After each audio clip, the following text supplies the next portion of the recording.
Hey everyone, it's me, Brandon, again. Just wanted to come up again with another video. I wanted to address a lot of the comments and discussions that we had from the last video and a lot of the messages that you guys have sent me, many of you in private, many of you on the video itself, and a lot of people in person regarding some of the points that I mentioned. And I thought it'd be really cool if I answered some of the questions that were asked to me, especially on the YouTube.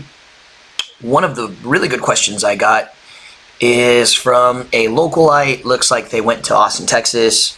Cool enough, they went to the same high school as me, did the same JROTC program, and even went to the same college and did the same ROTC program with me, albeit maybe a couple years after me, which is really cool. I love helping people, and I especially love helping people that have walked a lot of the similar paths. If you're a soldier out there and you're trying to get your qualification scores better or whatever, there's a lot of stuff I hopefully can help impart onto you, which you can maybe teach to your Joes. Maybe you can help improve your own skills or fundamentals. It's really good stuff. But the general question that he asked me that I thought was really important was, Brandon, when you carry your weapon on you, do you normally carry in condition 1, 2, or 3? Thanks, Well, that's a really good question, and it's so good I think it deserves a little bit of time on the video just to help get some people educated to what each of these specific things even mean. So let's go ahead and talk about gun conditions and what condition I carry my guns on. So, condition 4, the firearm is not loaded. There is no round in the magazine, there's no round in the chamber. The magazine is out, right? We'll pretend that the magazine is loaded for notional purposes. I didn't feel like loading a magazine today. This is condition 3. The magazine is loaded. It is inside the handgun. The hammer is down. There is no round in the chamber. Condition 2, there is a round in the chamber. The hammer is down. And condition 1, locked, cocked, ready to rock, typically with your ambi safety on or whatever safety you have, if you have an external safety. Notice gun won't fire. Hammer, even with the safety down, because I have a grip safety, gun don't fire. Right? Relatively safe. Problem is not drop safe. So if I go bam and hit this down on a really hard surface, it's going to fire. Just because it's a Series 70 1911. So for this particular gun, I don't like carrying it in condition 1 unless it's in a hip holster. And even then, it's out. I'm not wearing it inside the waistband. I'm not doing anything stupid. This is never pointed at me. If I have it on a holster, right, the holster is pointed down in a vertical position, right? Gotcha? Cool. If I'm carrying this and I just, around the house, around the range, whatever, right? We're about to go to the firing line. I like to keep this in condition 2 with the hammer, down. That way, when I practice my draw, when the gun comes out, part of my natural draw is to bring the gun up into, so that it goes into battery as part of the draw. They make holsters that do that specifically. I personally don't find that it takes a lot of time off of my draw.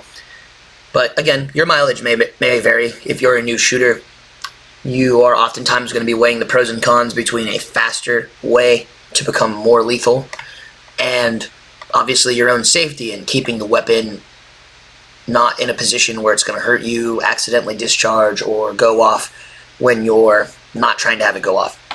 So in the vein of that, like most things, I can't just give you a straight answer, right? Like if I'm working, right, I'm there doing lessons and I'm moving around, we're at the range, targets are in front of me, I like to be in condition 1 just so I can show, like, hey, this is how we do the draw, this is how we do yada yada yada, because I like to show the tactics that the other person wants to learn, if that makes sense. If they're training with striker fires from condition 1, I'm going to be using my striker fire in condition 1 and going to town that way. If they're training with a Beretta, if they're training with something that, they're working from condition 2, then we're going to work from condition 2. But as for my own personal carry, I like to keep a Glock, a little subcompact that's in condition 1 at all times. I trust the Glock more than certain firearms when it comes to being drop safe. So there's interesting points. Do I like the SIG 320 more than I like the full-size Glock? Yes. Do I like the SIG 320's trigger more than I like the Glock's trigger? Yes. When I shoot them both next to each other, is my grouping tighter on the SIG? Yes.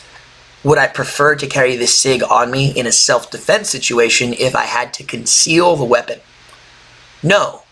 Chiefly because if I have to conceal the weapon, typically it means it's going to be somewhere where it's not going to be visible. And if it's there, if it's on my waistband, if it's doing whatever, I live a relatively active life. If I'm climbing over stuff, if I'm mounting over something, if I'm leaning down and the gun falls out, etc., etc., etc., I don't want there to be a negligent discharge. I would rather know that I have the peace of mind of a safe, drop-safe firearm for that particular task and purpose. If I was taking the guns out to the range and carrying it over there in a pistol bag, and the entire time it's over there, it's being walked out in condition 4, right? So it's like super safe. You go and you load the firearm, you put it down range, you fire as much as you want. When you're done, you take the magazine out, you take it back to the range. Well, then I would prefer the SIG because it does the task of shooting more fun for me. So again, different reasons for owning specific firearms is simply just going to make more sense for you. So thank you for that question. That question was awesome. I hope I get more questions like it, and I hope I can keep turning this into great content. Now, we had another comment. This person says, this generation and their cell phones, back in my day, we never got nervous if we misplaced our cell phone because, then it says something about now everybody's just bowing their heads to the machine gods.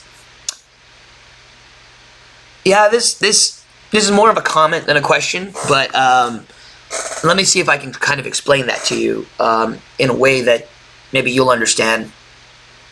So, my cell phone is pretty old. I have I think it's a Gen 7 or a Gen 8, and I like to keep these things until the screen's broken and it doesn't want to work anymore, and Apple has to send like ninjas to my phone to break it or brick it or whatever. Typically, I'll keep a phone for 5 or 6 years before I ever swap it out. Pretty good about that.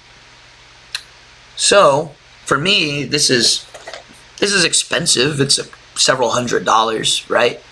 And if I had to think about losing and replacing and finding this $700 piece of plastic and metal, right? It's not even all that durable. I'd be pretty upset. In fact, some people go so out of their way to not lose their phone. They allow like GPS services to track them. They let other people have constant access to where they are so they can always get to their phone, or so other people know where they are. To a lot of people, this isn't just a cell phone, right? To like I don't know if the term average healthy American is a misnomer by this point, but if you're an American, right, and you got one of these, this could be how you make and sell whatever product you use for your business. This could be how you stay in touch with all your friends and family. This could be how your kids reach you if there's an emergency or an accident. This could be how the government reaches you to tell you if you're about to go on a deployment or not.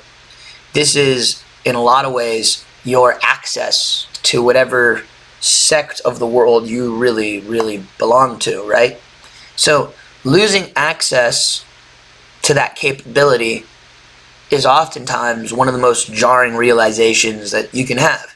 There's nothing worse than, oh, it's an emergency situation and you need to call your family to let them know you're safe and to make sure they're safe, and all the phone lines are down and you can't reach them, and you got to rely on the old school method of make sure everybody's back by this point at this time. If not, we reach here, da-da-da-da-da-da-da. Right? So, to me, right, if this is gone, I no longer have access to talk to many of my loved ones that are all around the world. I no longer have like really important personal photos and keepsakes to me. I have them backed up, but to some people they don't. This is important to them. To many people, there's content or data in here that might be personal that they wouldn't want to lose or fall into a stranger's hands, etc., etc., etc. And finally, many phones are like $1,200, $1,300, $1,400, right? So, right, if you lose this phone, you could have bought 3 Glocks, right? Like, the amount of money in losing one of these is like the same as like insert favorite brand name manufacturer 9mm handgun here times 2 or 3, right? You could get a really, really nice form-fitted gun for the price of a brand new cell phone. So yeah, you know, to me, if you lose your gun, even though it's cheaper, if a 4-year-old gets your gun, they might do something way more dangerous than just try and play an Angry Birds a game or whatever it is they're trying to do, right? So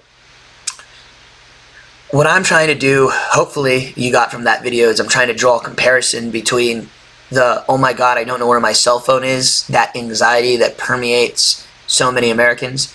And I don't know if you have this experience, I don't know if you're a veteran or not, but when I was in the Army, the feeling of not knowing where your rifle was, that was a pretty fear-inducing moment. I was taught you're not supposed to be more than 6 feet from your weapon system at any moment. You need to be able to run over and grab it, ready to go. So we showered with them. We had weapons guards. We always needed to know where it was. We had to get, we got really particular about that sort of thing, and to this day, I'm very particular. I always have a weapon somewhere that I can get to, just for my own peace of mind. Not because I feel like I'm not in a position where I can defend myself, but there's been many moments where I've been the person that people have had to, look to for some level of security whenever there's like a stressful situation going on, both in my personal and private life. So much so that not knowing where a firearm is, if I can't find it, I can't do anything else for the rest of the day but look, which is how it should be, honestly. So I wanted to really address those 2 points, kind of hammer those home. In no way am I suggesting that, it's good to be addicted to your phone and not able to drop it, etc., etc., etc.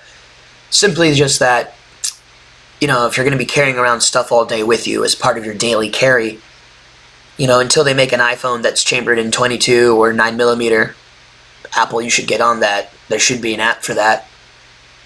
Hopefully with an above 10 round capacity, but hey, we can't get them all. So yeah, I just wanted to cover those things, what gun condition to travel in, how to carry and safely possess a firearm, which condition makes sense for you, which condition makes sense for your firearm. Can you even keep certain firearms in condition too if they're not single action, double action only? Your mileage may vary for you and what you're trying to get across with your concealed weapon and what task and purpose that you're orienting that weapon for. Well, anyways, I just wanted to touch on those comments and get those hammered out. And I should have some more videos for y'all coming up here soon. Thank you very much, and I'm looking forward to answering the next set of questions.